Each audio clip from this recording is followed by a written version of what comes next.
ناظرین، خوش آمدید آپ کا IH نیٹ ورک میں۔ میرا نام ہے صوبان اختر اور آپ دیکھ رہے ہیں IH نیٹ ورک۔ دوستو، جب حرا پہاڑی سے حضور اکرم صلی اللہ علیہ وسلم نیچے آئے اور اپنے پیغام کو لوگوں تک پہنچایا اور اس کو عام کیا، تو جس شخص نے سب سے پہلے مخالفت کی تھی وہ اور کوئی نہیں بلکہ آپ کا چچا ابو لہب تھا۔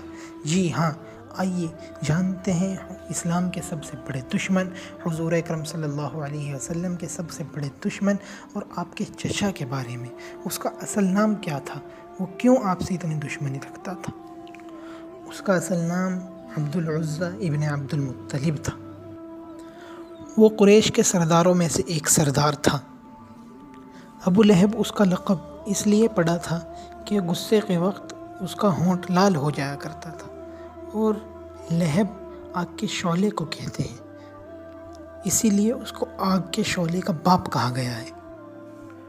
اور یہیں پر بس نہیں، بلکہ آپ کو یہ جان کر حیرانی ہوگی کہ اس شخص نے جو آپ صلی اللہ علیہ وسلم کا اتنا بڑا دشمن تھا کہ جب آپ دعوت دینے کے لیے بازاروں میں جایا کرتے تھے تو وہ آپ کے پیچھے پڑ جاتا تھا، پتھروں سے مارتا تھا، گالیاں دیتا تھا اور لوگوں کو بتاتا تھا کہ میرا بھتیجا پاگل ہو گیا ہے۔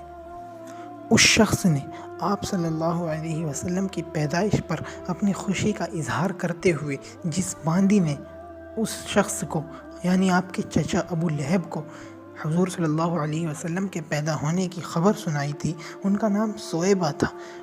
ابو لہب نے اس باندی کو اس خوشی کے اظہار میں آزاد کر دیا تھا، اور یہی سویبہ، یہ وہ باندی تھی کہ جس نے حضور صلی اللہ علیہ وسلم کو تقریباً 7-8 دن تک دودھ پلایا تھا۔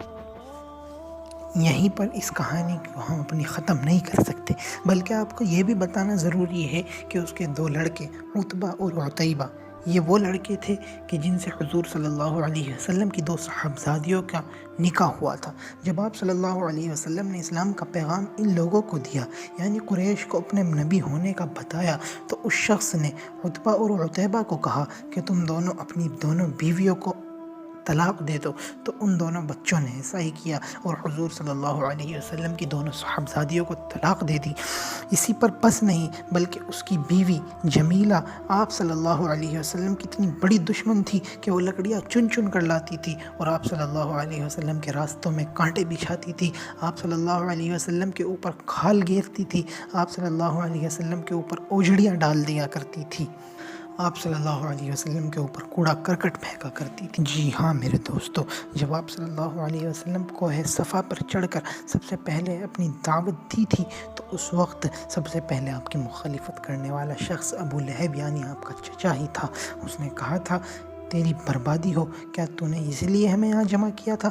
اس کے جواب میں حضور صلی اللہ علیہ وسلم نے تو کچھ نہیں کیا، بلکہ اللہ تبارک و تعالیٰ نے ایک پوری سورت اس پر ملامت کرتے ہوئے نازل فرمائی، تبت یدا ابی لہب۔ اگلی ویڈیو میں ہم اس کے انجام کے بارے میں آپ کو بتائیں گے انشاءاللہ۔